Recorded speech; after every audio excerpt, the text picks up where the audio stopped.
Page 120, Thursday, 6th of November, 1975, 1800 hours. Everything which we instruct you in, human being of the earth, through me and your prophet, of what you have to do, and what the values of the recommendations are the desires of the creation, which it has manifested to all life forms, through their embeddedness in the nature.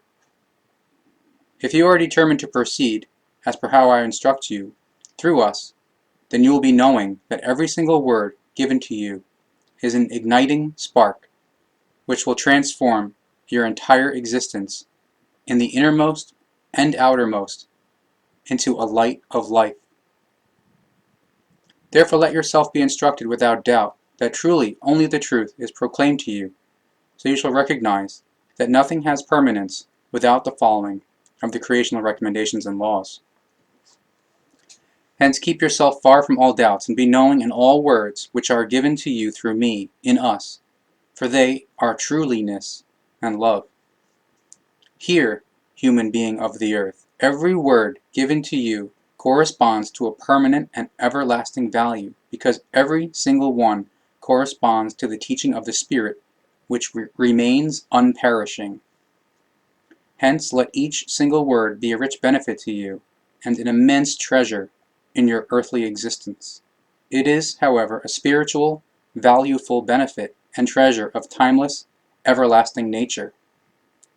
The word of the spiritual teaching, which proceeds from out of the love and all wisdom of the creation, is an all great timely good, that most richly compensates and provides what is necessary to every single life form in order to one day find the absolutely full development in the creation as the definitive culmination point. For every single human being of earth who stands in the knowledge about the creation, the recommendations of the creation are pearls of the fulfillment of all beauty and all splendor.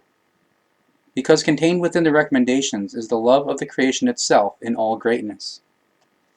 For this reason, keep and strengthen these words of the explanations and instructions within you, so that you are conscious for all great times of the creation and its love. Therein you shall be neither doubting nor defamatory, so you do not bear false witness against the truth in all of its parts. From this follows the next recommendation given to you, which is then referred to with the words, quote, "You shall not bear false witness against the truth, the creation, and the life," which is given to you as the 8th recommendation.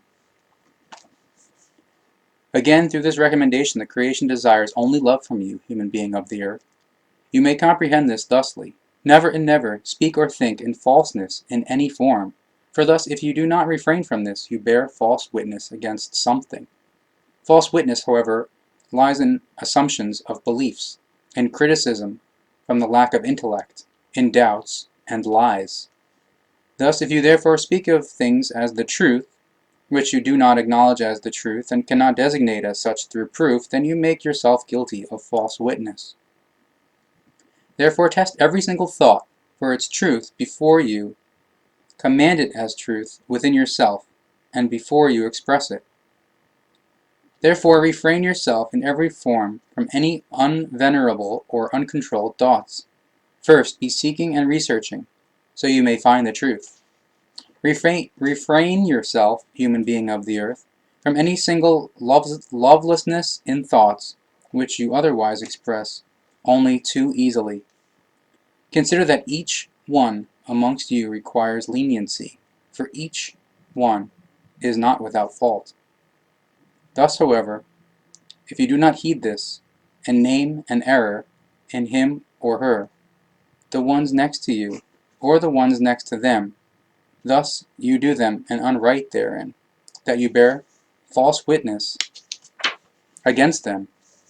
For you pay attention only to their words and deeds, however, not to the same errors which indwell in yourself. Thereby, however, you only let your own guilt become audible, which you shift onto the ones next to you, and therefore bear false witness against him or her. Because how can you find justification in falsely blaming others of your own errors? Thus you are therefore instructed therein, quote, "You shall not bear false witness against the truth, the creation, and the life," which says to you that at all times you shall value all things with a good and true testimony, for only in this manner alone are you able to exist in the truth. For this reason, pay attention to any lovelessness in any of your actions, so you never and never commit them, because any doing of this kind means a false testimony. Therefore practice love, and often only love, through which you do not expose the errors of the ones next to you, and the ones next to them, which are also your own errors. Seek to create a true equalization in conciliatory love at all times. Thus, you act in fairness. And these instructions of the recommendation apply to you within the community amongst life forms. They likewise have their validity in regard to your thoughts and words in connection with the creation, the truth within it, and of the life. You shall always reveal yourself through the truth to all, so that you may only thus appear as is determined for you for the future, which then is referred to as fulfillment in absolutely full development. The sooner you turn yourself towards the following of the attainment of this culmination point, the quicker you will become alive in the being. If one thing or another in you is still captured within the impenetrable darkness, you will work yourself out of it and become full of light. Therefore, you are recommended to be true within yourself and to remain true, so that you may, through the truth, also introduce all those into the truth, who simply, through your truth given to them, thereto lead you to recognize yourself, through them, ever better and better in your thinking, doings, and deeds, and speaking. How very easily, human being of the earth, you nevertheless tend towards the infringement of this recommendation. Often and often you do this very recklessly, however, often also in hatred or greed and lust.